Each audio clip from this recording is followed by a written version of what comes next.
America, Iran और Israel के युद्ध का असर जो है वो पूरी दुनिया की अर्थव्यवस्था पर अब दिखने लगा है। सोचिए किस तरह से पूरी दुनिया में जो है वो महंगाई और मंदी जो है वो दिखता जा रहा है, उसका असर हो रहा है।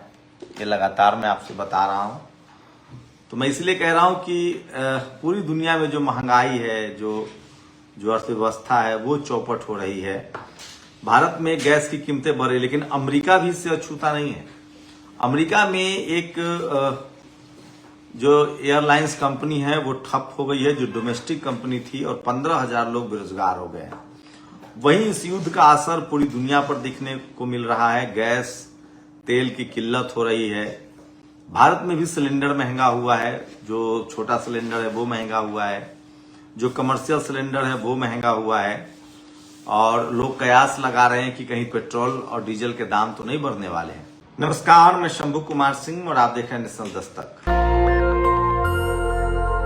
तो युद्ध का असर जो है वो पूरी दुनिया में हो रहा है। वहीं ईरान जो है वो पहली बार ड्राइविंग सीट पर है, और वो इस पूरे युद्ध को अब हाथ से नहीं जाने देना चाह रहा है। वो चाह रहा है कि इस युद्ध में उसे जो भी नुकसान हुआ है उसकी भरपाई अमेरिका को करनी होगी, और इसी को लेकर मामला फंसा हुआ है। और जब तक ये युद्ध चलेगा तब तक पूरी दुनिया की आर्थिक संकट जो है वो और गहरा जाएंगे। वहीं अमेरिका और चीन को लेकर भी लगातार तनातनी जारी है। अमेरिका को लग रहा है कि ईरान के पीछे चीन खड़ा है, चीन हथियारों की सप्लाई कर रहा है। ये बात बहुत हद तक सही भी है। तो अमेरिका की कोशिश है कि चीन के खिलाफ ताइवान और जापान को खड़ा किया जाए, ताकि उसे चीन को कंट्रोल किया जा सके। ये भी उसकी कोशिश है। इसमें वो कितना कामयाब होता है ये तो आने वाले समय में पता चलेगा। लेकिन एक बात तो तय है कि इस युद्ध का जो दायरा है वो बड़ा होता जा रहा है, और अमेरिका और चीन जो है वो आमने सामने है। और 2027 से लेकर 2030 के बीच देखिएगा कि कोई या तो बहुत ही भीषण युद्ध होगा, क्योंकि ये युद्ध बड़ा होता जा रहा है। उधर यूक्रेन जो है और रूस का जो मामला है वो नहीं सुलझा है। इजराइल लगातार अब तुर्की को धमकी दे रहा है कि हम तुर्की पर हमला करेंगे। तो डोनाल्ड ट्रंप और बेंजामिन नेतन्याहू ने पूरी दुनिया को समझिए कि युद्ध का मैदान में तब्दील कर दिया है, और इन दोनों का एक अपना स्वार्थ है। इन दोनों को लगता है कि जब तक ये युद्ध चलता रहेगा तभी तक दोनों की गद्दी सुरक्षित है। तो बेंजामिन नेतन्याहू और डोनाल्ड ट्रंप जो है उसने दुनिया को युद्ध में धकेल दिया है। सोचिए, दोनों बुजुर्ग हैं, ओल्ड एज हैं। इनकी राजनीति सत्ता इतना प्यारा है कि इन्होंने देश के अभी जो 21वीं सदी के युवा हैं वो इसकी चपेट में आ रहे हैं। उनकी नौकरियां जा रही है, महंगाई बढ़ रही है, और खासकर middle class, lower middle class और जो श्रमिक वर्ग है वो बिल्कुल तबाही के कगार पर पहुंच रहा है। वहीं अमेरिका की कोशिश है कि चीन को उलझाया जाए। चीन, रूस मिलकर अमेरिका को उलझा रहे हैं। लेकिन ईरान जो है वो पूरी तरह से इस युद्ध में मजबूती के साथ लीड कर रहा है, और ईरान की कोशिश है कि 45 साल जो उसने तकलीफें झेली हैं वो उसकी कंपनसेशन करना चाहता है। वो चाहता है कि उसकी भरपाई हो, और अमेरिका अभी जो हमला हुआ है उसकी भरपाई हो, एक एक पाई का हिसाब दिया जाए। वहीं ईरान जो है वो बड़े युद्ध की तैयारी कर रहा है, क्योंकि अमेरिका बिल्कुल विश्वसनीय नहीं है। सीज फायर तो एक बहाना है, कहा जा रहा है, तमाम जो जानकार कह रहे हैं कि सीज फायर के बहाने अमेरिका जो है एक बड़ी तैयारी कर रहा है कि फिर से एक बार हमला करके ईरान पर देखा जाए, क्योंकि अमेरिका को बहुत ज्यादा नुकसान हो रहा है। अमेरिका का साख खत्म हो गया है, अमेरिका के हथियारों की विश्वसनीयता खत्म हो गई है। खाड़ी देशों ने भी लगभग अमेरिका का साथ छोड़ दिया है। तो कोशिश है अमेरिका की कि एक बार फिर से ट्राई किया जाए, लेकिन अभी फिलहाल डोनाल्ड ट्रंप सिर्फ धमकियों से काम चला रहा है। तो डोनाल्ड ट्रंप की धमकियों का ईरान पर असर नहीं हो रहा है, क्योंकि ईरान ने 40-42 दिन युद्ध लड़कर टेस्ट कर लिया है कि उसकी जो मारक क्षमता है वो है। ईरान अब पूरी तरह से इजराइल को जो है वो हाईजेक कर रहा है। ईरान कह रहा है कि अगर हम पर कोई भी हमला हुआ, अगर हम पर न्यूक्लियर हमला हुआ तो हम इजराइल पर हमला करेंगे। अगर हम पर हथियार चलाए गए तो हम इजराइल पर भी हमला करेंगे। वहीं खबरें ये भी आ रही है कि अब ईरान के पास भी जो लंबी दूरी के मिसाइल्स हैं, जिसकी मारक क्षमता 10,000 किलोमीटर तक हो सकती है, जिसमें परमाणु न्यूक्लियर विपन जिसको बोलते हैं, जिसका बार हेड, जिसमें अब विस्फोटक के बदले न्यूक्लियर विस्फोटक होंगे, इस तरह के हथियार भी उसके पाले में आ गए हैं। चाहे वो नॉर्थ कोरिया से आए, चाहे चीन से आए, चाहे रूस से आए। तो इस तरह के उसके पास हथियार है, और ये अमेरिका के विशेषज्ञ जान रहे हैं। तो ये तो अब तय है कि अमेरिका इतनी बड़ी गलती नहीं करेगा कि वो दोबारा फिर से ईरान पर हमला करे, लेकिन ईरान जो है वो मानने के लिए तैयार नहीं है। और होर्मुज स्ट्रीट जब तक नहीं खुलता है, होर्मुज स्ट्रीट वो समुद्री मार्ग है जिससे खाड़ी देशों से भी तेल दुनिया के देशों को जाता है, तो तेल का जो बड़ा सप्लाई चेन है वो कट रहा है। दुनिया में सबसे ज्यादा तेल जो है वो ईरान के पास है। दुनिया में जितना तेल है अब तक जितने खोज हुए हैं उसका 40% ईरान के पास है। उसके बाद जो है लगभग 30% तेल जो है और 40% जो और तेल है वो खाड़ी देशों के पास है। और वो खाड़ी देशों का तेल भी होर्मुज स्ट्रीट से ही दुनिया के दूसरे हिस्सों में जा सकता है। यूरोप जाना हो, अमेरिका जाना हो, या एशिया आना हो, या अफ्रीका जाना हो। साथ ही 80% तेल ये हो गए, 20% तेल ही जो है वो रूस के पास है, अमेरिका के पास है, वेनेजुएला के पास है। तमाम देशों के पास थोड़े बहुत तेल के स्रोत हैं। लेकिन अगर आप इंटरनेशनली ग्लोबली बात करें तो दुनिया में जो तेल की जो खपत है उसको पूरा करने की क्षमता खाड़ी देशों को है और ईरान को है। और इसलिए दुनिया भर में जैसे ही गैस की किल्लत होगी, क्योंकि अभी दूसरा कोई नया रूट नहीं है कि होर्मुज को बाईपास करके आप तेल ले आए। अमेरिका दरअसल फंस गया है। अमेरिका ईरान दबाव बना रहा है कि आपने जो हम पर हमला किया है उसका हर्जाना दीजिए, हमारे ऊपर पाबंदी जो लगाया 45 साल उसका हर्जाना दीजिए, साथ ही लेबनान और फिलिस्तीन की जो को नुकसान हुआ है इस युद्ध में और पिछले युद्ध में उसका भी हर्जाना इजराइल दे।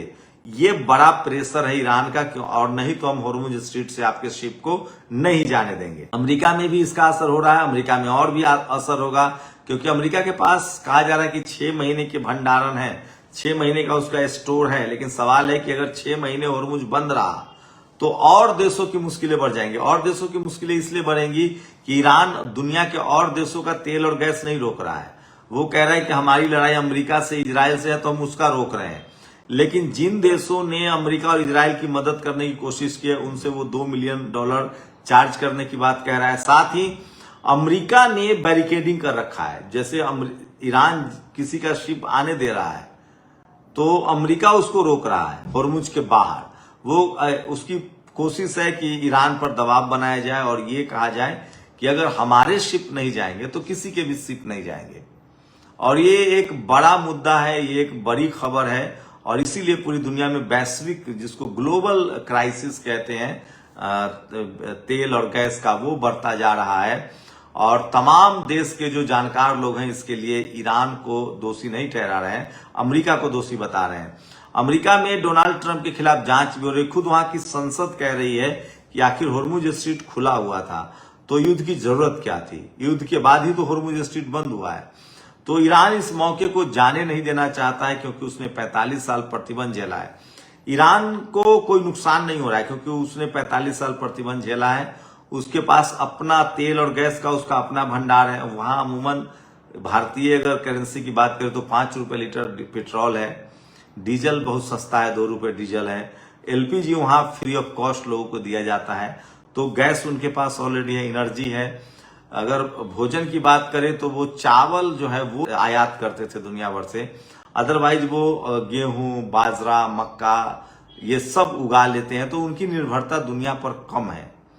लेकिन दुनिया की निर्भरता जो है वो ईरान और खाड़ी देशों के तेल पर ज्यादा है। और यही सबसे बड़ी विडंबना है। और अमेरिका इसलिए कुछ नहीं कर पा रहा है। लेकिन जैसे जैसे ये युद्ध लंबा खींचेगा, जैसे जैसे होर्मुज बंद रहेगा, पूरी दुनिया की सरकारों की मुश्किलें बढ़ेंगी, क्योंकि ये सीधे आम आदमी के जेब पर असर डालेगा। जो अपर मिडिल क्लास है, जो रिच लोग हैं, उनके सेहत पर असर नहीं पड़ेगा क्योंकि उनके पास अकूत संपत्ति है।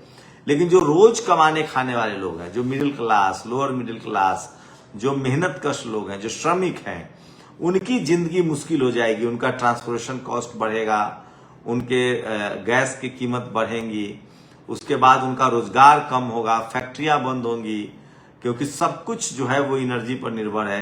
क्योंकि तेल से ही अब बिजलियां उत्पन्न होती हैं, कोयले का कम पॉल्यूशन की वजह से लोग कोयला कम इस्तेमाल कर रहे हैं। तो दोबारा धीरे धीरे लोगों को कोयले की तरफ भी बढ़ना पड़ेगा। तो ये एक बड़ी विडंबना है। और देखिए आगे क्या अंत होता है। युद्ध का खात्मा, युद्ध बंद होना सबके हित में है।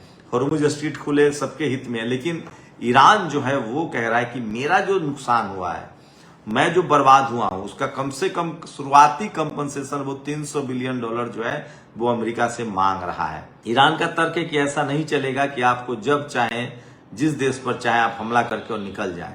जैसे आपने अफगानिस्तान पर हमला किया, ताइवान पर हमला किया। तो ईरान जो है वो एक पढ़ा लिखा डिप्लोमेटिक देश की तरह और पूरा ग्लोबली उसको अब समर्थन मिल रहा है और वो अब कम से कम पीछे हटने के लिए तैयार नहीं है।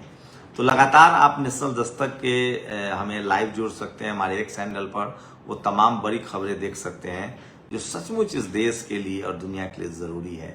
हम लोग की कोशिश होती है कि आपको वो बातें बताई जाए जिसमें इंसानियत की भलाई हो और सच्चाई हो।